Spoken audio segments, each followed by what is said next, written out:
Amém?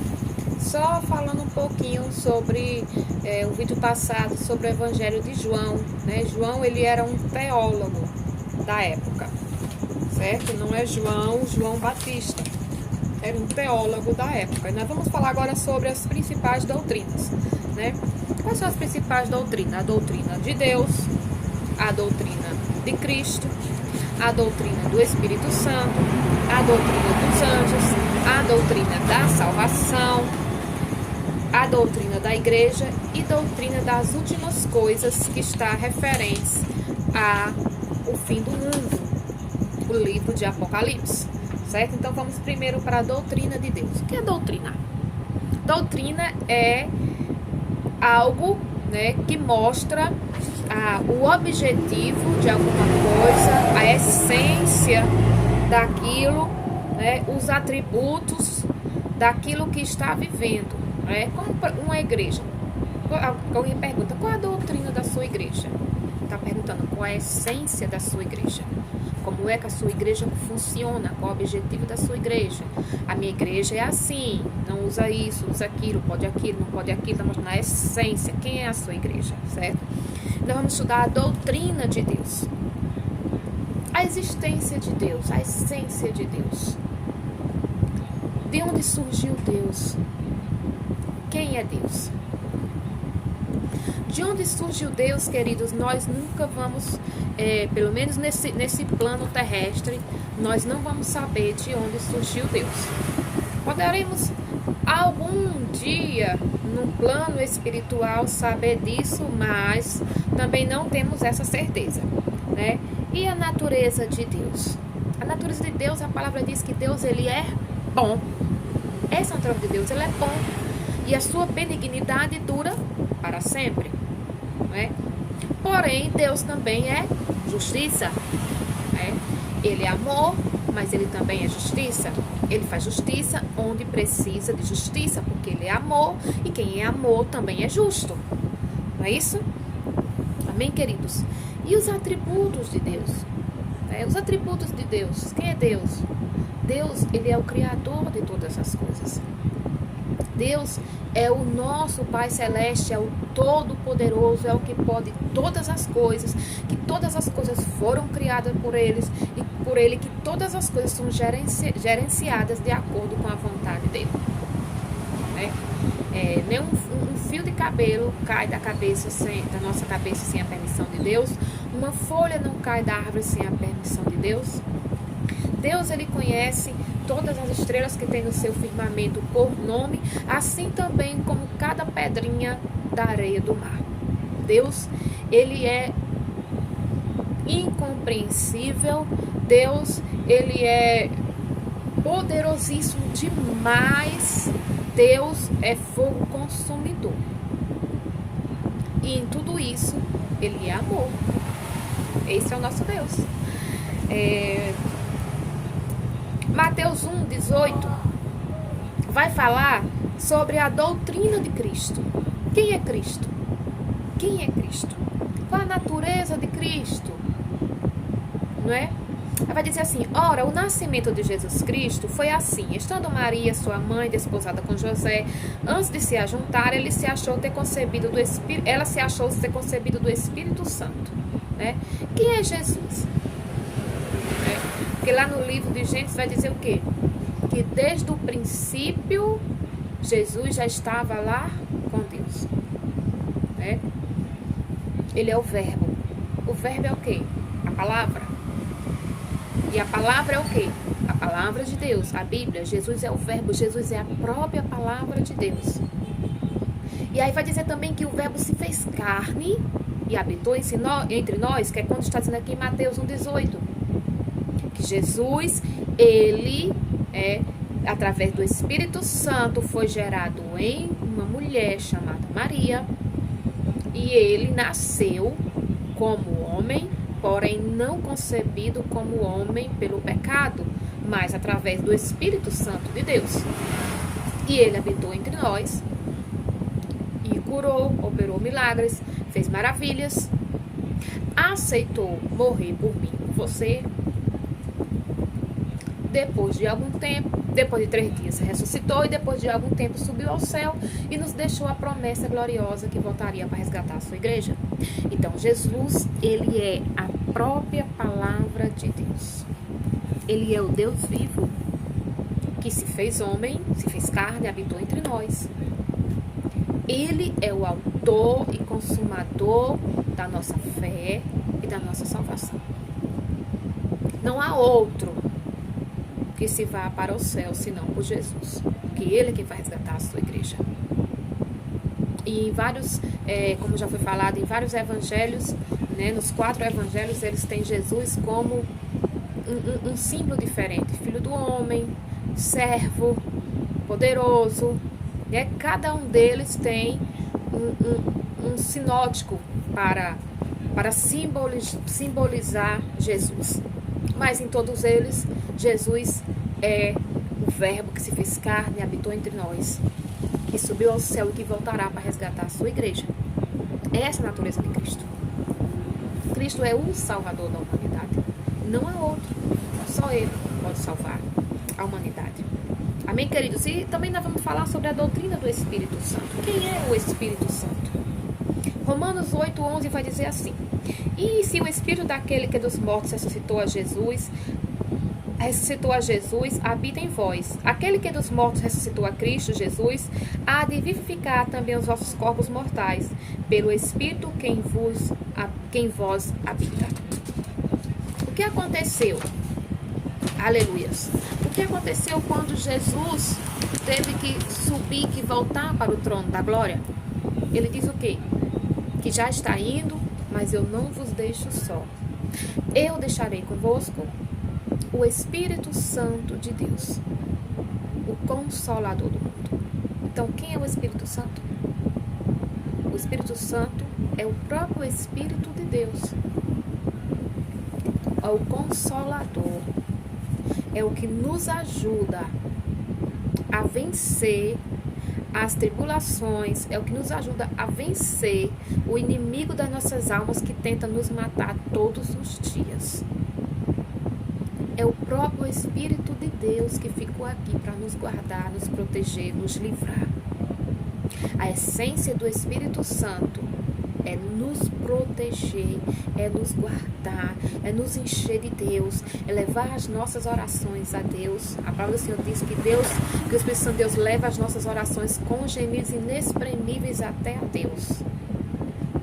Ele é como se fosse o nosso Wi-Fi com Deus, o nosso telefone com Deus. É o Espírito Santo que leva o nosso clamor a Deus. É Ele que leva até o trono de Deus. O Espírito Santo é o nosso consolador, é o nosso ajudador, é o nosso protetor e é também a ponte que nos liga a Deus até que Jesus volte para resgatar a sua igreja. Amém, meus queridos? Também temos a doutrina dos anjos, louvado seja Deus. A doutrina dos anjos, lá no livro de Hebreus 1:13 vai dizer assim: mas a qual dos anjos disse? Jamais. Assenta-te à minha direita, até que eu ponha os teus inimigos por escabelo de teus pés. Não são todos eles espíritos ministradores, enviados para servir a favor dos que hão de herdar a salvação? Querido, olha, isso é forte. Os anjos foram criados somente para servir. Servir a quem? Primeiro a Deus, depois a nós. Os anjos foram criados para servir a Deus e servir a nós. Olha o privilégio que nós temos. Os anjos foram criados para nos servir. A palavra diz, enviados para servir a favor dos que hão de herdar a salvação. Quem há de herdar a salvação? Nós vamos herdar a salvação. Porque quando Jesus morreu por nós, nós passamos a ser co-herdeiros do reino de Deus. Nós vamos herdar a salvação. E os anjos foram criados para servir aqueles que vão herdar a salvação. Como é que os anjos me servem? Eu e você podem não estar vendo, mas os anjos estão nos protegendo. Os anjos estão nos guardando, nos livrando, lutando no reino do Espírito com os demônios para eles não nos atacar. E os anjos, eles não têm o livre-arbítrio que nós temos, de eu faço o que eu quero, na hora que eu quero e quando eu quero. Não, os anjos foram criados simplesmente para servir. Eles foram criados para obedecer e servir. O anjo que foi criado para louvar, ele vai louvar por toda a eternidade. O anjo que foi criado para guerrear, ele vai guerrear com os demônios por toda a eternidade. O anjo que foi criado para enviar mensagem, ele vai enviar mensagem por toda a eternidade. Eles não têm o desejo próprio de dizer, hoje eu quero louvar, hoje eu quero dançar, hoje eu quero pregar, hoje eu quero fazer obra da caridade. Não, querido, ele foi criado para esse fundamento, e é esse fundamento que ele vai fazer por toda a eternidade. E aqueles que não quiseram fazer isso foram aqueles enganados por Satanás, que se rebelaram contra Deus e foram expulsos do céu, porque eles não obedeciam. E para morar no céu tem que ser obediente, e eles foram criados para isso. Amém, queridos? Embora os anjos desejassem ser como nós, de ter as nossas próprias vontades e fazer o que nós queremos, mas eles foram criados para um objetivo e com um objetivo. Amém, meus amados? E a doutrina do homem? Mateus 19:4 vai dizer, respondeu-lhe Jesus, não tendes lido que o Criador os fez desde o princípio, homem e mulher? A doutrina do homem é homem e mulher. Deus criou Adão, do mundo da terra. Depois de uma costela de Adão, ele criou a Eva, para que os dois, né, se fizessem casal e procriassem sobre a terra e multiplicassem sobre a terra. Essa é a doutrina do homem. É família, é procriar, né? É também obedecer, é fazer a vontade de Deus, é viver de acordo com como diz a palavra de Deus. Então, meus queridos, por mais que tentem nos empurrar goela abaixo, que homem pode ser mulher e mulher pode ser homem, querido, isso é contra a palavra de Deus. Porque essa não é a doutrina que Deus criou para o homem. A doutrina do homem é homem, homem, mulher e mulher. A doutrina do homem é homem casa com mulher e os dois procriam. Não há como nascer um ser humano de mulher com mulher ou de homem com homem. A ciência pode inventar, pode criar, pode mentir, falar de evolução de não sei quantos bytes aí de internet, de seja lá o que for. Não tem condição, porque essa não é a doutrina que Deus criou para o homem. Tudo que fizer tem mentira por trás, porque não foi a doutrina que Deus criou. Deus criou homem e mulher, e para se gerar filhos tem que ser homem e mulher. Não há outra forma, porque o que Deus faz é perfeito. Amém, queridos? Louvado seja Deus. Isso não quer dizer que nós temos que tratar mal as pessoas que tiveram essas escolhas erradas. Muito pelo contrário. Nós temos que falar a verdade do Evangelho para elas, sem magoá-las, sem feri-las, falando somente o que diz a palavra de Deus. E amá-las também, porque o Senhor diz que nós devemos amar o nosso irmão como a nós mesmos. Quem é o nosso irmão? É todo aquele que precisa de mim. Você lembra da parábola Jesus, do samaritano? Pois é. Quem é o seu semelhante? É aquele que necessita de mim. Amém? Então vamos falar também sobre a doutrina da salvação, que está lá em Romanos 3:24. Sendo justificados gratuitamente pela sua graça, mediante a redenção que há em Cristo Jesus. Doutrina da salvação. Queridos, em todo o processo da história da humanidade, o Senhor nosso Deus, Ele vem fazendo com que eu e você venha ser salvo, com que eu e você não venha perder a nossa salvação, com que eu e você tenha uma vida na presença de Deus, né? E para isso, o Senhor levantou muitos e muitos profetas para que isso acontecesse. Embora muitos profetas foram mortos, você conhece a história, né, da humanidade, muitos profetas foram mortos, e para justificar o pecado, oferecia-se animais em holocaustos, em sacrifício ao Senhor, para remissão dos pecados, né, para que os pecados fossem perdoados. E os pecados sim eram perdoados, porém não havia uma limpeza dentro daquelas pessoas, de dentro para fora, somente de fora para dentro, mas não de dentro para fora. E a limpeza, o perdão dos pecados, não é somente o perdoar, é não fazer de novo. E aqueles animais purificados, eles não tinham o poder de convencer o homem do pecado e não fazer mais aquilo. Era mais algo de fora para dentro, algo assim, que foi um animal que eu sacrifiquei, né? Foi um animal que eu perdi, foi o meu melhor animal. Então eu não tenho o que fazer para mim não perder mais aquele animal. Mas se eu tiver vários animais, não vai me fazer falta. Então, e o homem continuava a pecar e a pecar. Né? Então foi preciso que o Senhor, Ele, louvado seja Deus, enviasse o seu próprio Filho para se fazer sacrifício, para ser sacrificado, para se fazer cordeiro, para se entregar em sacrifício por amor de todos nós. Porque Jesus, Ele tem o poder de nos convencer do pecado. E quando Ele morreu por nós, nós temos agora a chance, a oportunidade de se render a Ele, de pedir perdão pelos nossos pecados e tudo se fazer novo. Eu não preciso somente aceitar Jesus como Senhor e Salvador. A palavra do Senhor vai dizer que aceitando-se Jesus, eis que tudo se fez novo. Mas tudo há um processo. Não é só levantar minha mão e aceitar Jesus. Eu tenho que aceitar Jesus, mas a palavra do Senhor diz que nós temos que confessar, pedir perdão, confessar os nossos pecados, pedir perdão para alcançar o perdão de Deus. Como é que eu alcanço um perdão se eu não pedir esse perdão, se eu não confessei o meu pecado? Não é somente levantar a mão que eu já estou salvo, não. Há um processo, há uma quebra de maldições que nós adquirimos quando não éramos crentes, né? E até mesmo crentes, né? Nós erramos e há um processo de maldição, porque a palavra do Senhor vai dizer que as maldições elas alcançam até a 4ª geração. Antes de Jesus não tinha quebra de maldição. Uma vez maldito, para sempre maldito. Uma vez endemoniado, para sempre endemoniado. Não é?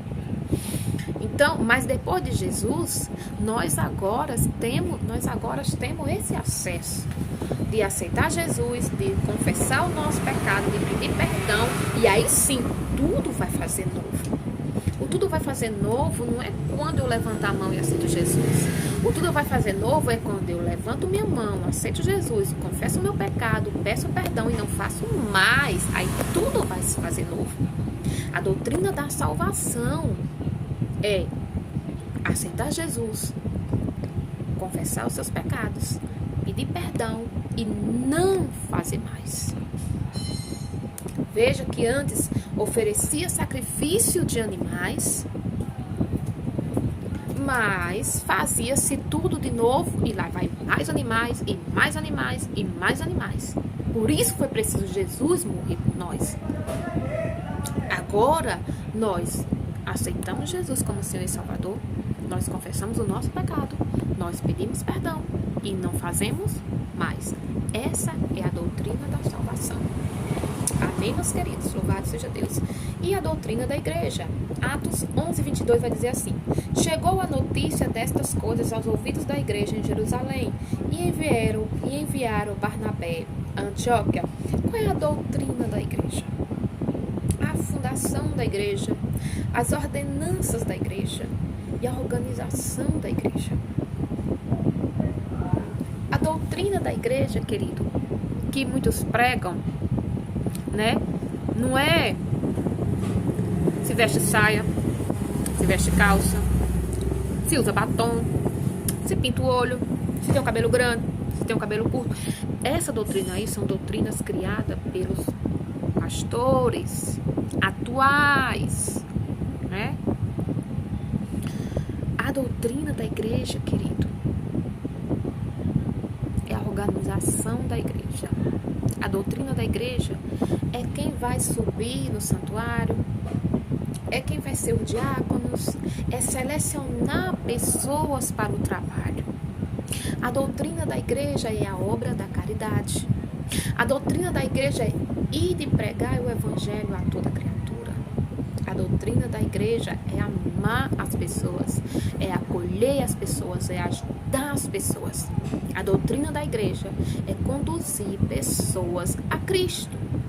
Essa é a verdadeira doutrina da igreja. A doutrina da igreja não é ser mais santo porque tem essa doutrina de que quem veste saia é mais crente do que quem veste calça. Querido, não tem nada a ver isso. Nada. Em nenhum lugar da Bíblia tem isso. A doutrina da igreja é levar pessoas a Cristo. A doutrina da igreja é ordem e decência dentro da igreja. A doutrina da igreja é tirar o pecado do meio do povo e conduzi-los para a salvação através da palavra de Deus. Todas as outras coisas foram criadas pelos pastores atuais. Quando eu digo atuais, não é o dia de hoje, não. Atuais é após esse momento evangelístico de apóstolos, dos apóstolos de Jesus.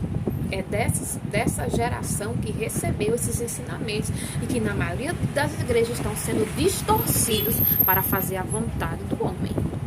Amém, queridos? Doutrina da igreja, querido. Doutrina da igreja não é o tamanho da saia, nem se a calça é folgada ou apertada, não. Isso aí é de cada um. Isso aí é de cada um. Certo? Mas como na atualidade, né, está vivendo assim, e nós temos que obedecer os nossos pastores, então nós obedecemos aos nossos pastores. Amém? Mas doutrina da igreja também é ter aparência de cristão. Eu preciso ter aparência de Cristo, né? A palavra do Senhor diz que nós temos que ter a aparência de Cristo. Então, para me ter a aparência de Cristo, eu não vou viver com minhas vestes de todo jeito. Muito pelo contrário, eu tenho que seguir um padrão. Aí é o que entra isso da igreja. Padrão é uma coisa e doutrina é outra. Então, padrão da minha igreja, da nossa igreja, tô falando, é o quê? É saia, né? Blusa de manga. Então, é esse padrão da nossa igreja. Então, é esse padrão que nós temos que seguir. Amém, queridos? Louvado seja Deus. E a doutrina das últimas coisas. Que o livro de Mateus vai dizer assim, Mateus 24, 3. E estando ele sentado no Monte das Oliveiras, chegaram-se a eles os seus discípulos em particular, dizendo: declara-nos quando serão essas coisas, e que sinal haverá na tua vinda e do fim do mundo? Eita glória! A doutrina das últimas coisas, né, são sinais da vinda de Jesus, o arrebatamento da igreja, o tribunal de Cristo, o bolo do Cordeiro, todo esse processo, né, arrebatamento, a grande tribulação, é tudo isso que o próprio Jesus, ele já falou aos seus discípulos, né, que ele vai falar, vocês não sabem quando vai chover, como é que está o tempo? Você olha para o tempo, eu estou falando com as minhas palavras, você olha para o tempo, você não sabe quando vai chover?